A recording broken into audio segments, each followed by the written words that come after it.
So if 5 years ago you were to ask me, what would I look for when inspecting a used camper trailer? I probably would have told you something like, look for water damage and just make sure the trailer looks good. Now that was 5 years ago.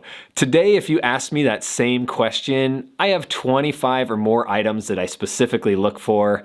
And I'm hoping to share all those items with you today so that you can walk away holding your head high when searching for a trailer and don't fall into the pitfalls that I fell into.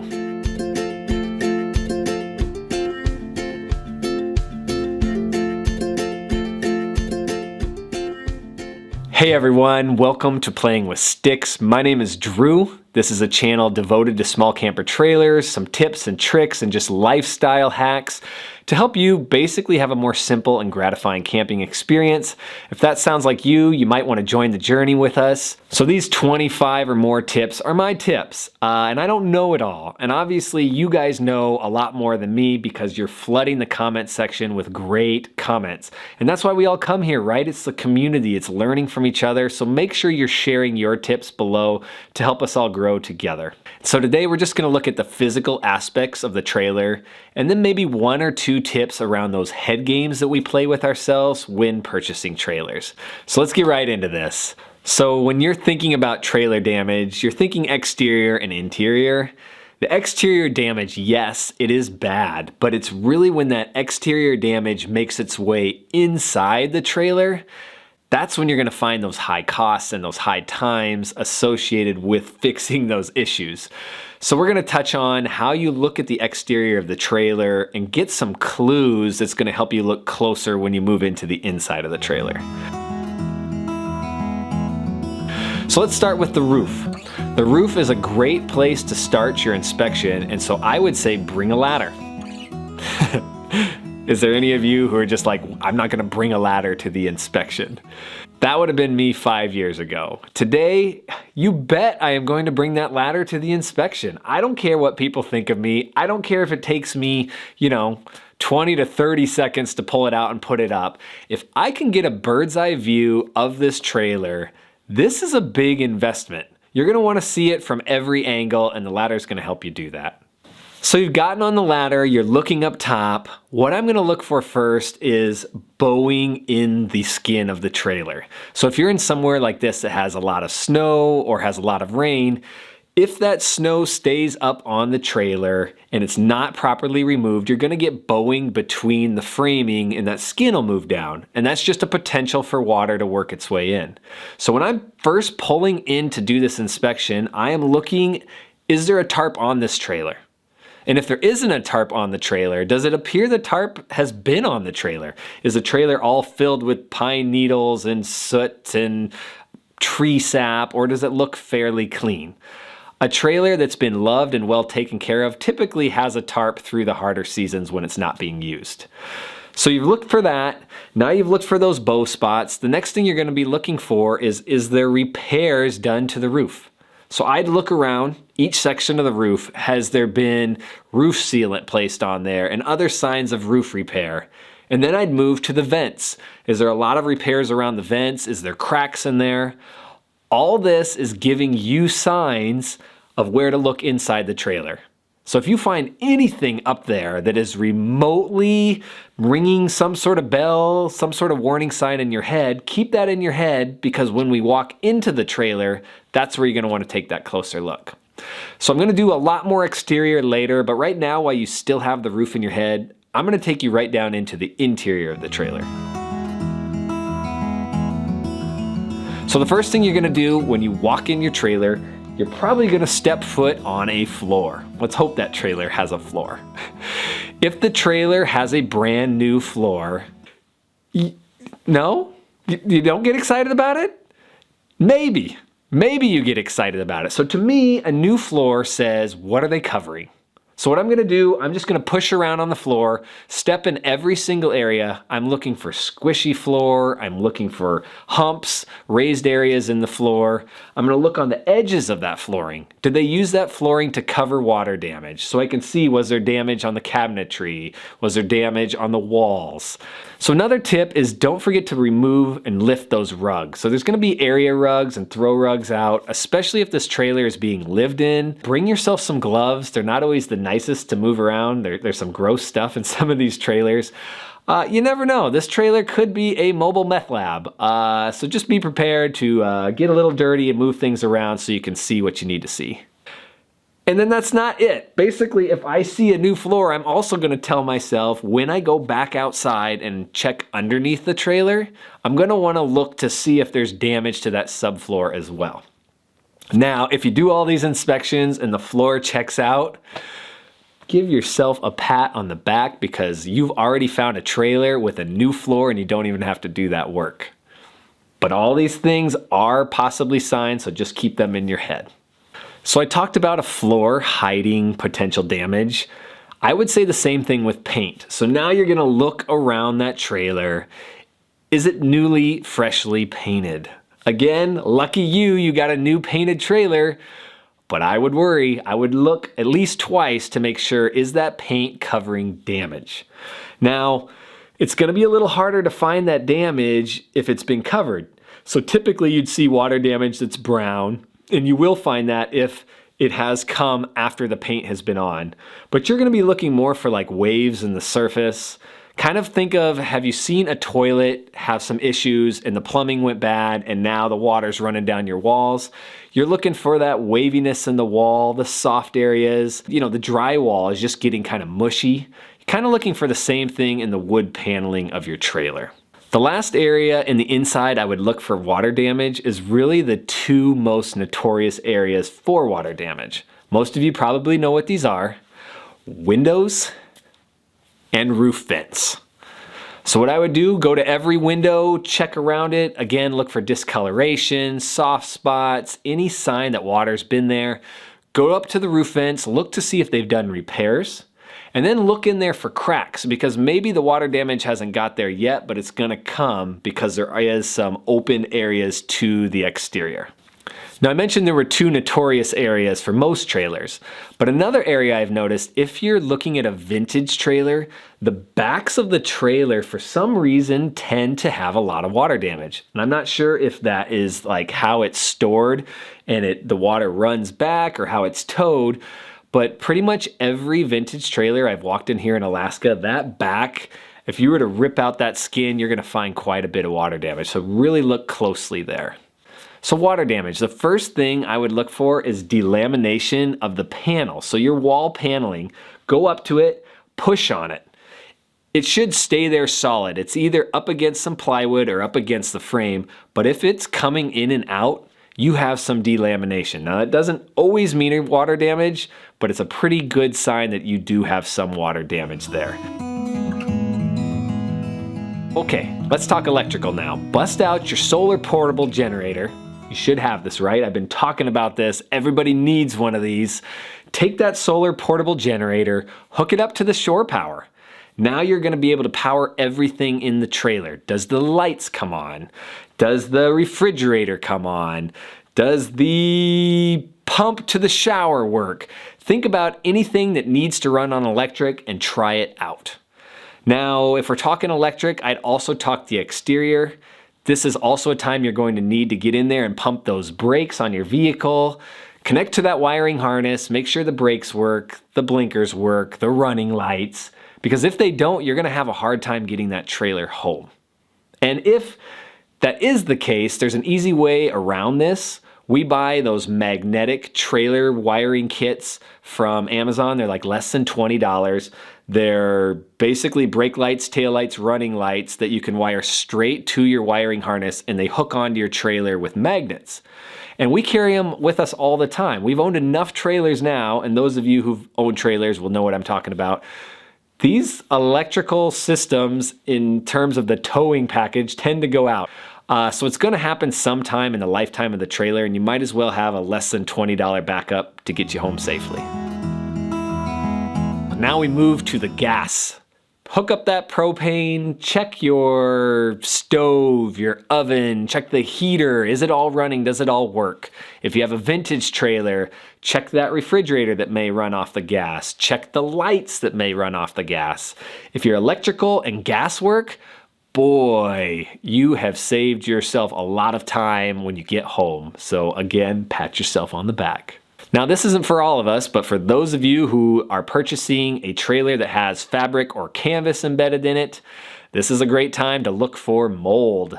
So if you're getting a hybrid trailer or a pop-up trailer, oftentimes the damage in your fabric or in the canvas will cost more to replace and fix than the trailer itself. So you really need to take your time to check if mold has damaged it or is in the process of damaging your canvas. So these tips are just kind of coming out of my head as they come. So I kind of jump exterior, interior. I apologize for that. The exterior, one thing you want to check for is that receiver. So like before you get there, make sure you call the owner of the trailer and find out if your hitch is a good fit. And if not, make sure you get the right hitch, because there's nothing worse than showing up to get a trailer and that trailer cannot be towed home that night. So let's say you show up down there, it has an articulating hitch, you have a standard hitch, the stores are closed, you now are gonna have to wait till the next morning to bring that trailer back. Speaking of towing, this one has plagued me a few times now. You would be blown away how many different size electrical connections there are when it comes to your wiring harness for towing and the trailer. So before you get out there, again, give a call to the owner. Is it a 3-pin? Is it a 4-pin? Is it a rectangular? Is it round? Is it who knows what? Even up here in Alaska, there are so many different pins and types of connectors. I've just been kind of blown away as I go and look at all these trailers. But again, this can all be alleviated by a quick phone call before heading out. For all of you who watch our videos, you've seen our little teardrop trailer. It's not the prettiest in the interior. It's covered in carpet. Now, carpet is pretty cool. It deadens the sound, it provides a little bit of insulation, it absorbs the moisture so we don't have that kind of dew falling on us in the morning. But carpet as paint and as new floor and everything else I've talked about can be a sign that they're covering up something. So definitely put your hands all over the carpet, feeling for indentations, feeling for bumps. The carpet could also be something that's capturing molds, especially behind the carpet. So if somehow you can stick your hand back there or even just put your nose up to it, take a quick mold smell test. Mold's gonna do a lot of damage and cause you issues when you get home ripping that out. So definitely look closely at that one too. While you're looking around that trailer, another tip is to just look at things that don't match. Meaning, is there one section of paint here that looks older than this section of paint? Is there one piece of hardware that is different than this piece of hardware? These should be clues for you that something has been repaired, that there may have been potential damage there. So just look around and just see things that are a little out of place. Now, speaking about out of place, this is a tip I should have mentioned a long time ago. Before you leave your home, study that trailer. If you know about the trailer before you leave, inside and outside, when you get there, you're gonna be able to look around and instantly see differences. So if this thing in the picture doesn't match what you're seeing in real life, to me, that's a red flag. Ding, ding, ding. Something may be hidden or covered up here. Okay, this is a little bonus tip before moving on to the next tips. If you're gonna purchase a trailer and you're gonna renovate it, make sure you document what the trailer looked like before you paint it, before you make changes, and then document those changes along the way. Because if somebody like me comes and asks why have there been these changes, you can walk them through the steps. You know, just like somebody who owns an automobile and they keep track of the annual maintenance and the repairs they made, when they sell that car, it makes the buyer feel really good. And the same thing, if you document this, then you can say to the seller, hey, my interior was perfect before I did this paint. I just wanted to give you a great trailer. I should have mentioned this earlier. Make sure you bring a flashlight and make sure you bring a phone. The flashlight or the headlamp's gonna help you see into those nooks and crannies. The phone is gonna help you take those photos. If during that trip, the visit to the trailer, All of a sudden, I'm having red flags. I'm worried. I'm not probably going to purchase this today. When I go back home, I can look at those pictures on my computer, zoom in, study, and look for the damage that was kind of. Sometimes you have a feeling and you can't see it when you're there, but sometimes when you get back on the computer and you look at those pictures, you can see what your brain was trying to tell you. This one isn't really a tip, just something that I found. In 2 of my trailers, I found corroded nail heads where it pinned the wood panels to the frame or to the plywood. And I thought that meant there was water damage. Pulled those skins off, looked back there and found no water damage at all. I'm actually not sure what caused it, like the salt got to it or in a salty environment. You guys probably know better than me. Let me know in the comments what causes that. But don't let that one be a total alarm for you like it was for me when I saw it. Okay, so I said I would get to the outside of the trailer. We're getting back out there. This one's pretty simple. You're looking for tears in the skin of the trailer, tears in the aluminum, tears in the fiberglass, holes, dents where they use Bondo, things like that. You're also looking to see where the skin is separated from the trailer. So it's kind of bowed out and you're seeing some plywood. This is a good sign of water damage. You're looking at the plywood that's near the bottom or the base. Is it dark and black or it has white and mold on it? Just looking for any signs that water's made its way up or made its way down, depending on how the trailer was stored and where the water came from. Another thing you'll see on the outside is seam repairs. So look where the skins come together and see if it looks natural or if there's just tons of caulk or new material on it. That's also a good sign that something went weird along the way and they had to rip it apart and do some repairs. One thing I am leery of is excessive caulk. Yes, this guy could be a Boy Scout and just so prepared, he just doubly caulks everything to just make sure everything's good. But typically what this says to me is that somebody had a leak somewhere and they couldn't identify where it's at. For those of you who own a trailer, it's hard finding leaks sometimes because your trailer typically isn't 100% level and so the water just works to the lowest point. So if somebody can't find the leak, what's the easiest thing to do? You just go around and doubly caulk everything and hope you got it. Okay, so we're working our way down the trailer now. Now I'm gonna look to see if the leaf springs are damaged or worn. This one's kind of hard to do. Basically, just look at some pictures of the trailer in new condition and compare it to the trailer you're seeing. If it's riding really low or the axles are kind of off, it may be a sign that your leaf springs are going out or they're pretty worn out. Then you kind of move down to the tires. I check the treads of the tires. I have a little tread gauge. Really what I'm looking for is, can this tire get the trailer back home? Now the tire isn't a big deal. I'm not a tire kicker. If the tires are bad, I'll replace them before leaving out.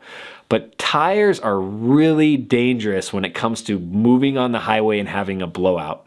The more I'm in this community and watch videos and read forums, I've heard of so many people having a tire blowout. And not only is it life-threatening and dangerous, it can rip out your water lines, it can rip out your water tanks, it can cause just havoc and tons of money down the road. So just inspect it, make sure it's good. Make sure this trailer, if it's been sitting for a long time, hasn't been aired up. If the tires are low, you're gonna get some bad wear on it. You're gonna get some bubbling, some issues. So make sure you pump that tire pressure up, check it out, make sure there's no dry rot, make sure it can get home. This one's not even a tip. I don't know what it is. You have these camps. You have these people that say, trailer tires have to be on trailers. You can't have vehicle tires. But then you also have people that say, you know, it's not a big deal. I just saw a video maybe a month ago from Long Long Honeymoon.